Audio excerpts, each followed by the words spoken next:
হ্যাঁ হ্যাঁ হ্যাঁ হ্যাঁ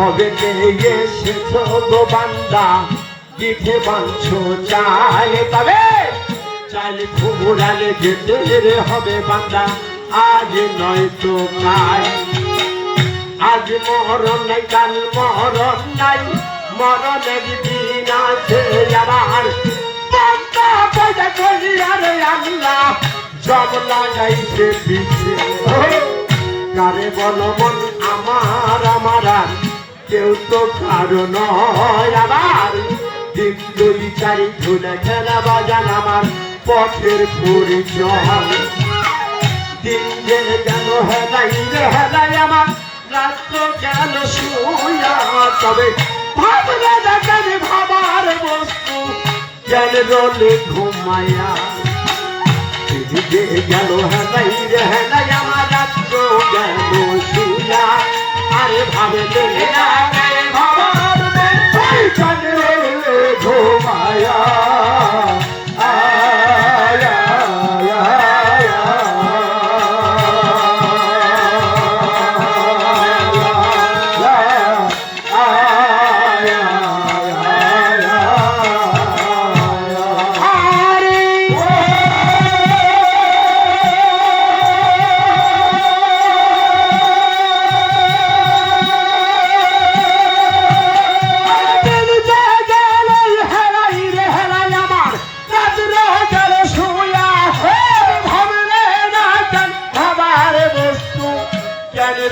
ঘুমায়া মন শিক্ষা বলতে গো বাজান আমার হয়ে যাবে দেরি আমি যেখানে রাইখাছি গোজারি বাজান সেইখান হইতে ধরি বাদশাহী নারে চাই রে দেওয়ান আমি বাদশাহী নারে চাই আমার মাওলার কাছে কয়োর খবর আমি জানা যেন পাই আমাকে যে দিবে গো বাদশাহী কেউ তা বড় কথা তবে রাত পোহাইলে এজিদ গোলাম আমার কাইটা নিবে মাথা বুইলা বিদায় হইলে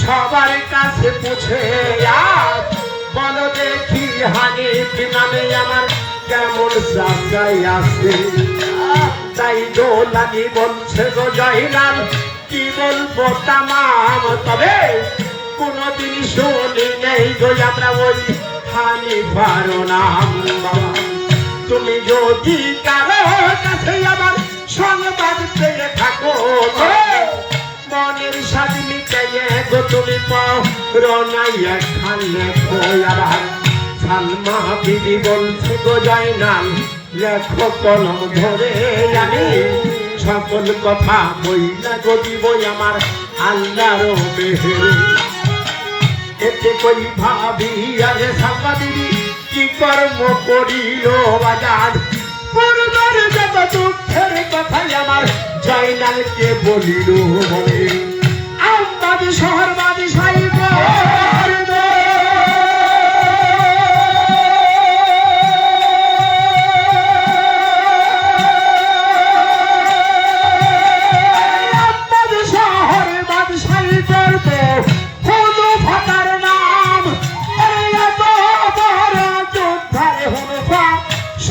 তার বিধান এত বড় যুদ্ধারে হুদফা এই দুনিয়ার পরে আবার বড় বড় রাজা বাদশাদের রাজ্য গোলাম করে বাজান এই সংবাদ একদিন আমার আলী শুনতে পাই তার মনে গুসা হইয়া রেগেছে আমি বলতেছি সবাই মনে গুসা হইয়া রেগেছে একটু রাগান্বিত হইয়া বলে আমি যাব যুদ্ধরে করতে হইয়াম মাঝে চলিয়া তাই কোমর বাঁধিয়া দয়ালি আমার কি কর্ম করিল রে মোহরা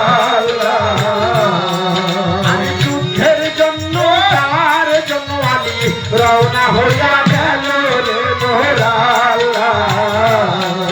আরে বিসমিল্লাহ বলিয়া দয়ালি যখন ঘুরাই ছোঁয়ার গেল রে মোহরা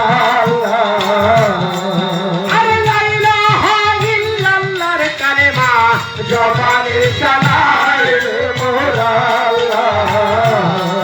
আরে ইল্লাল্লাহর ওই কালেমা যখন আমি জবানে চালায় রে মোরা আরে 6 মাসের রাস্তায় আমি আমার 6 জনকে পৌঁছায় রে মোরা এবার পৌঁছাইয়া গেছে গোয়ালি ওই আমবাগে শহরে আরে ধীরে ধীরে পৌঁছাইল যায়া কোনো ভারে আরে হনো ঘর দরবারে গোজায়া আমি লক্ষ্য করে চাই রে মোহরা দেখে যুদ্ধের দঙ্গা সাজানো আছে আমার আলী দেখতে পাই রে মোহরা দঙ্গা সাজানো আছে আমি নজরে দেখিলাম মোহরা আরে বিসমিল্লাহ বলি আরে দঙ্গায় পিছে বাড়ি দিয়া রে মোহরা এই এসাই জুড়ে মারলো রে বারে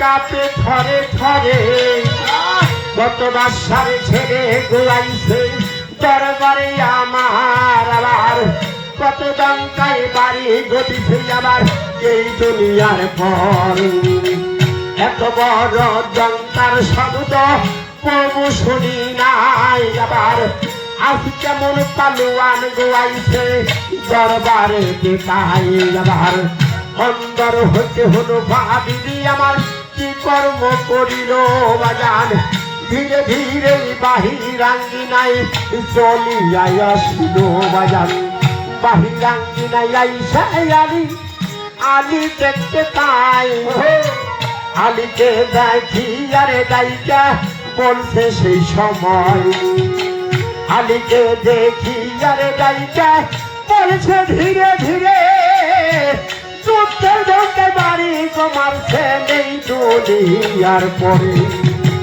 যুদ্ধের দঙ্গে বাড়ি কমারছে কোনো বাধা নাই আমার সাথে যুদ্ধ করবেন বলতেছি আপনার আমার সাথে যুদ্ধ করবেন এই দুনিয়ার পরে তবে তুইখানা শর্ত আমার জীবন আপনার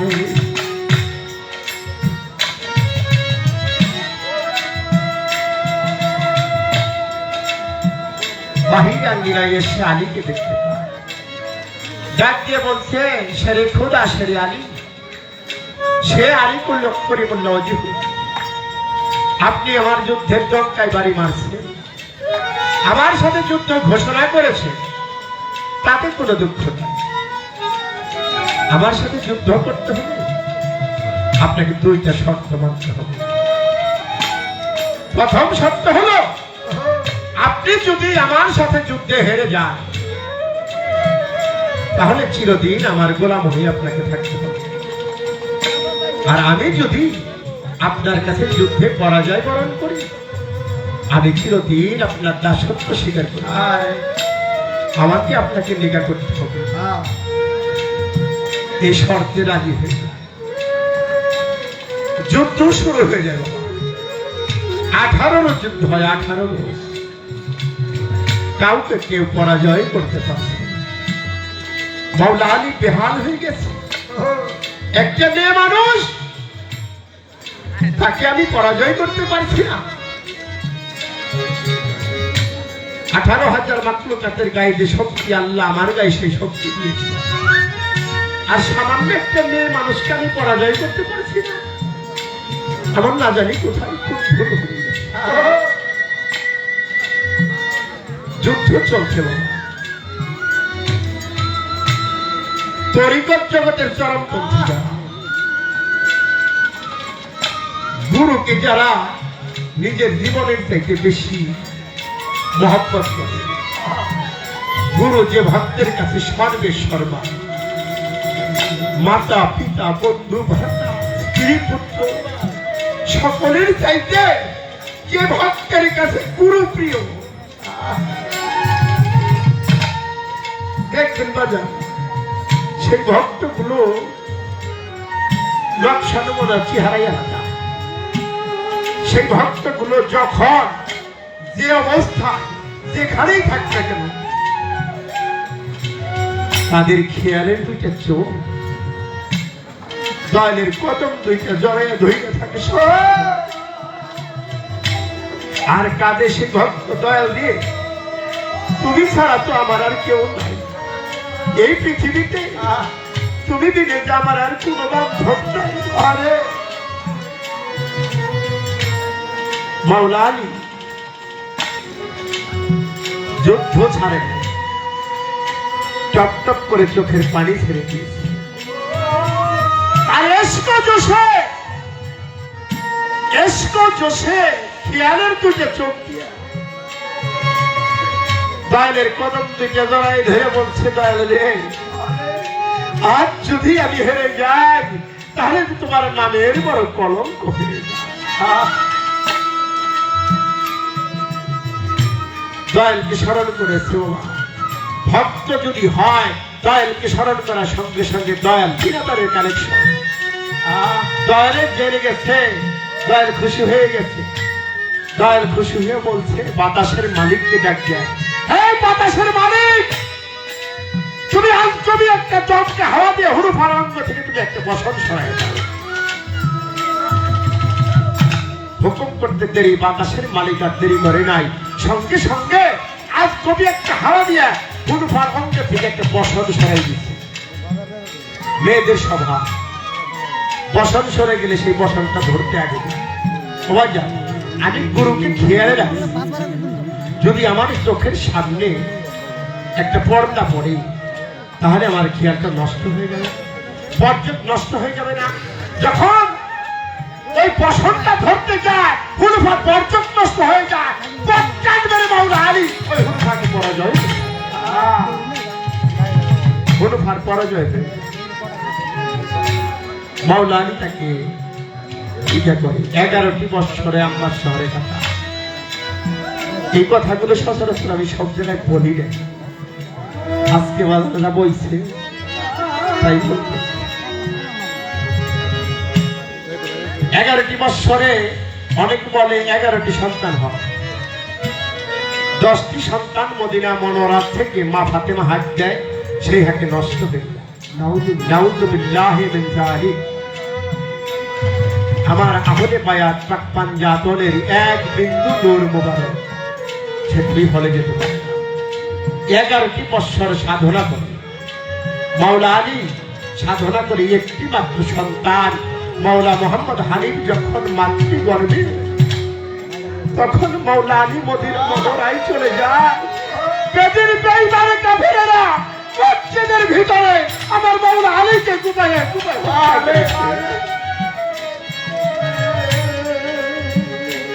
বড় ইমাম সাহেবকে নিজের ঘরের বিবিকে দিয়ে ময়মনা কুটনির সাহায্য নিয়ে এটিদের বিশাল চক্রান্তে জহর পান করে দুনিয়া চিন্তা করে দিয়েছে।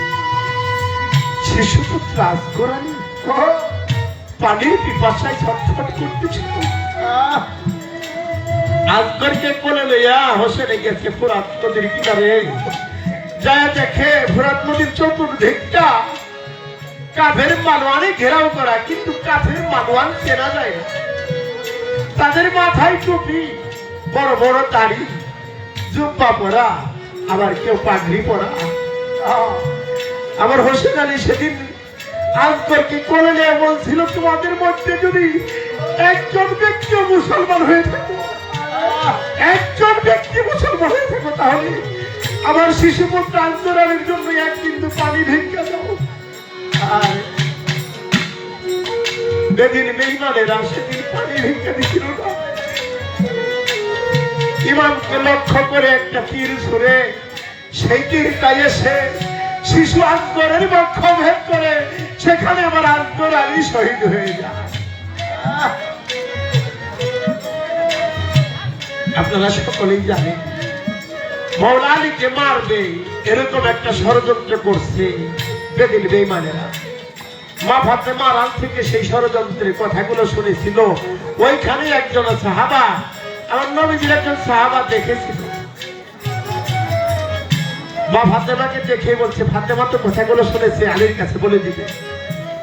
মা ফাতেমাকে ধাওয়া করেছিল। আমার মা ফাতেমা ছিল গর্ভ অবস্থা, গর্ভস্থ ছিল।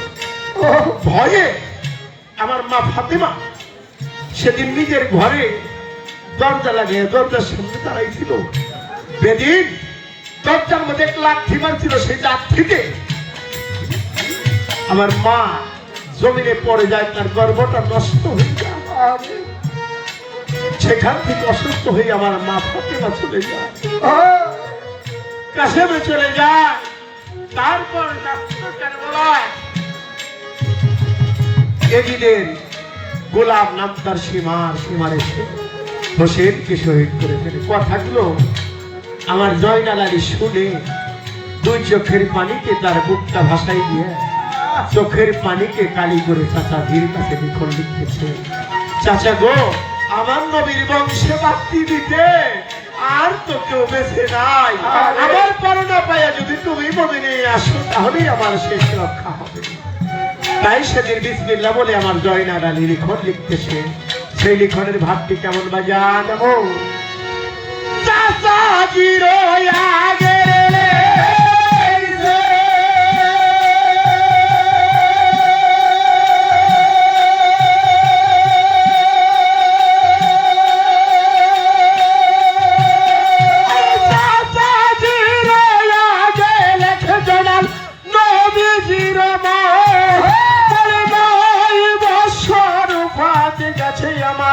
রসুলে হজর, আরে পুত্র সুগে মা ফাতেমায় আমার কতই না কান্দিল। হজরতের 6 মাস পরে মা ভেস্তে ছুইলা গেল। ইমাম কুলেতে লইয়া গেলাম আলী আজ ঘরে, আমরা ফুরাত কুলে দিয়া রেছিলাম একটু পানির খাতিরে। হারে মালা নামে যে কমিনে বেটির আমার তীর লাগাইয়া ছিল সেদিন আমার ইমামের খাতি। ইমামের নাম লাগিয়া তীর আমার আজগরের লাগিল বাগান। সেই তীরে আজগর আলী আমার শহীদ হইয়া গেল। চাচাকে মারছে কাফের জহর পিলাইয়া, বাবজানকে মারছে রে আমার কারবালা পেলিয়া। দাদাকে মারছে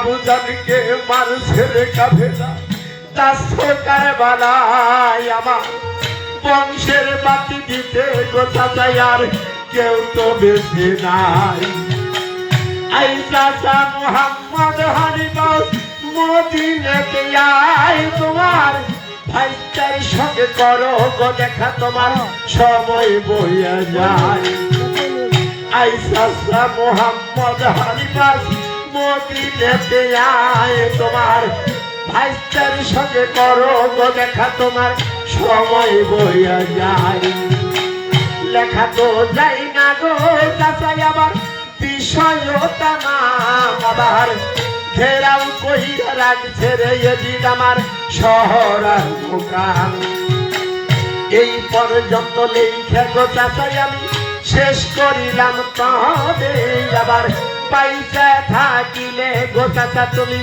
আইসা দেখা পাবে তা না হইলে পড়ো না লেখায় আবার এই মাত্র সারে তুমি জিয়ন্তে না পাইলে রে দেখা চাচা দেখিও কবর লিখো লিখি আর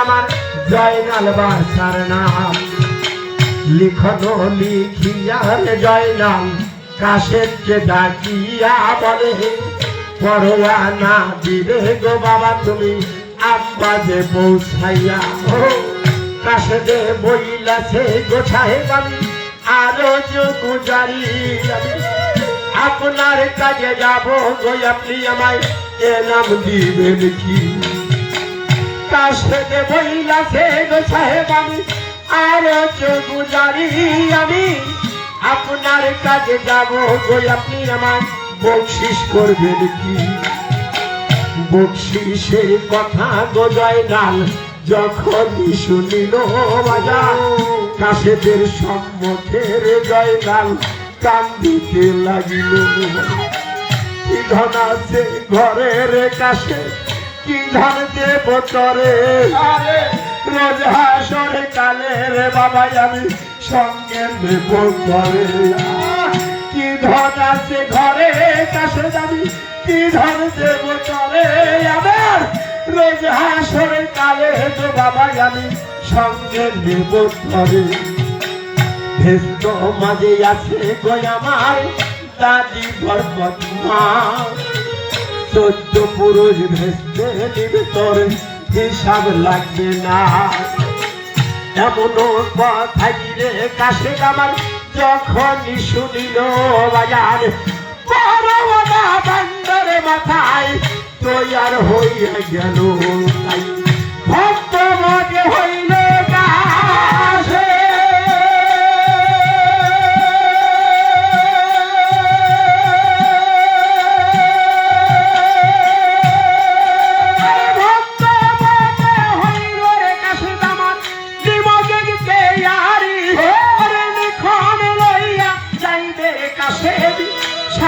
ব্রহ্মচারী তার সর্ব অঙ্গে ভরস ধুলি বাজার গলে হারের মালায় আবার সকল কাছাড়িয়া গো কাছে দেই কন্ধে নিল ঝোলাল সদা ভজে রাধারে কৃষ্ণ আর ভজে তুলসী আবার যে যদি জিজ্ঞাসি করে বলে যাচ্ছি গয়া কাশী তোমরা নিজেও যাইবে গো দেখতে ঠাকুর জগন্নাথ আবার অপূর্বতা মেশারে বা যারে বিকাইবার আমি পয়সা দিয়ে কিনা খাবো বাবা মহাপ্রসাদ বলে আরে তাইকে কি আমি এই পাশে গেল চলে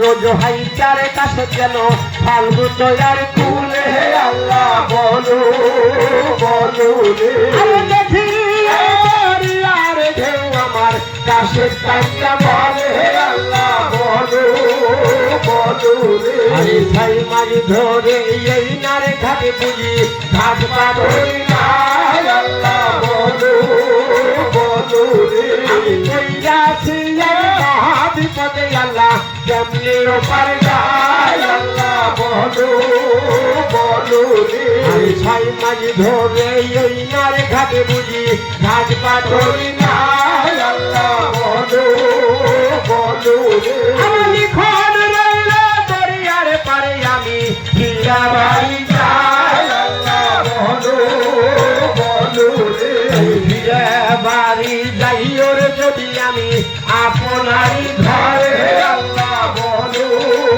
বলো রে আরে জহর খাইয়া মরবে জয়নাল দেখিয়াই আমারে আল্লাহ বলো বলো রে এসাই কাম ভালো নয় কাছে আমার ভাবিয়া অন্তরে আল্লাহ বলো বলো রে আরে ধাম দিয়া মরিব গো আমি এই দরিয়ার মাঝারে আল্লাহ বলো বলো রে বিসমিল্লাহ বলিয়া কাছে আমার ভাব দিয়াছে রে আল্লাহ বলো বলো রে আমি শুকাইল ফাল্গুন দরিয়া আল্লাহর কুদরত আল্লাহ বলো বলো রে এবার শুকাইল চরপরির বাজান হইল বালুর চর আল্লাহ বলো বলো রে আরে ধীরে ধীরে জয়নালের কাছে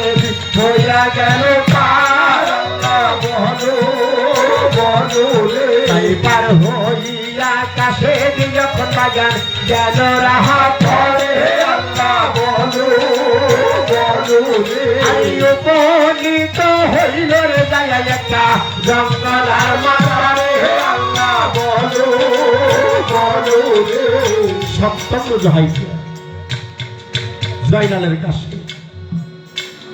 ফাল্গুন দরিয়া আল্লাহর কুদরতে পার হইয়া ওপার চলে গেছে ওপার যে দেখে এমন একটা জঙ্গল নাম তার বিয়াবন জঙ্গল এই জঙ্গলের মাঝখান দিয়ে 6 প্রহর রাস্তা আমার কাছে হেঁটে হেঁটে 3 প্রহর রাস্তা চলে গেছে জঙ্গলের মাঝখানে চলে গেছে জঙ্গলের মাঝখানে যে দেখি অসংখ্য রাস্তা কোন রাস্তায় শ্যামবাস শহরে যাবে রাস্তাটা হারাই ফেলছে রাস্তা হারাইয়া আবার মাওলাকে ডাকছে সেই জঙ্গলার ভাবটি কেমন ছিল বাজান আরে আসাইব নদীরা জন্ম করছে বারে দাদা আসাইব নদীরা জন্ম করছে বারে দাদা শহরের রাস্তা কেমন হাইয়ে গেছে তারা শহরের রাস্তা কেমন হাইয়ে গেছে তারা আসাইব নদীরা জন্ম করছে মালিক সাই আসাইব নদীরা জন্ম করছে মালিক সাই ছয় মাসের মধ্যে রে মনীষীরা মন নাই ছয় মাসের মধ্যে মনীষীরা মন নাই আমার কাছে তো বলছে আল্লাহ আমি মালিক সাই ওই কাছে তো বলছে আল্লাহ আমি মালিক সাই আমি এই বিপদ রাস্তা হারাই এখন কোথায় যাই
জঙ্গলার মাঝে কাশিদ যখন কাঁদছে, কাশিদের কান্দন দেখি আল্লাহর মায়া হয়ে গেছে। আল্লাহর মায়া হয়ে জিব্রাইলকে ডাকতে বলছো, জিব্রাইল তুমি এখনো বসে আছো, তাড়াতাড়ি চলে যাও, আমার জয়নালের কাশিদকে তুমি রাস্তা দেখো। এমন কথা যখন জিব্রাইল হুকুম পাইছে, জিব্রাইল মনে মনে বাসনা করলো, আমি একটু কাশিদের ইমানটাকে পরীক্ষা করে দেখতে চাই, আমার নবীর বংশের প্রতি কাশিদের ইমানটা কতটুকু মজবুত। তাই সেদিন কাশিদের ইমানকে পরীক্ষা করার জন্য দিয়াবন জঙ্গলার মাঝে বিকট একটা বাঘের রূপ ধরে আল্লাহ জিব্রাইল কাশিদের সম্মুখে গিয়ে হাজির হয়েছে। তাই বাঘ রূপ ধরে জিব্রাইল কিভাবে চলছে ভাইজান ভাবে, আরে তোর জন্য চলতে বাঘে লাল করে 2 লাখ।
গর্জনে বাজে লাল করে 2 আছি, গর্জনে বাজে লাল করে 2 আছি, ফটিয়া খাড়া হইল কাশিদের সম্মুখী, ফটিয়া খাড়া হইল কাশিদের সম্মুখী। এবার বাঘ যদি অষ্টমীতে সামনে হইল খাড়া, বাঘ যখন অষ্টমীতে সামনে হইল খাড়া, আমার কাশিদ বলে দোহাই তোর আল্লাহর ওইখানেতে দাঁড়া, কাশিদ বলে দোহাই আল্লাহর ওইখানেতে দাঁড়া। বাঘ যদি অষ্টমীতে সামনে হইল খাড়া, বাঘ যখন অষ্টমীতে সামনে হইল খাড়া, আমার কাশিদ বলে দোহাই তোর আল্লাহর ওইখানেতে দাঁড়া, কাশিদ বলে দোহাই আল্লাহর ওইখানেতে দাঁড়া। তুই আমার এই যে খালি বাঘে তার তো নাই রে তার,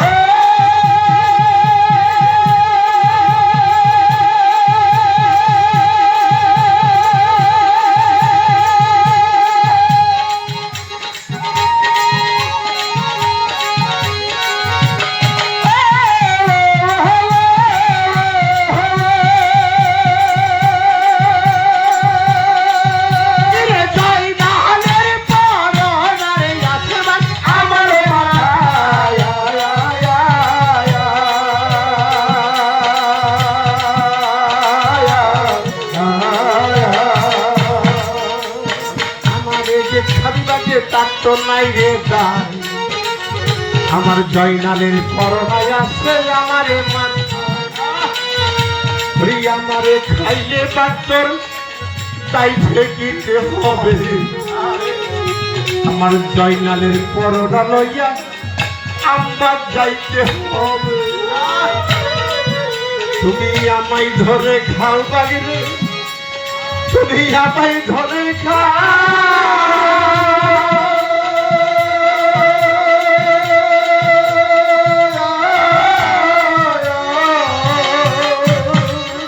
আমার জয়নালের পরনা লইয়া বা তুমি আম্বা যেতে যা,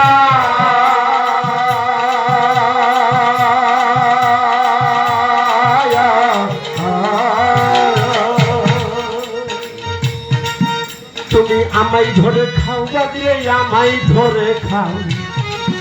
আমার জয়নালের পরনা লইয়া আম্বা যেতে যাও।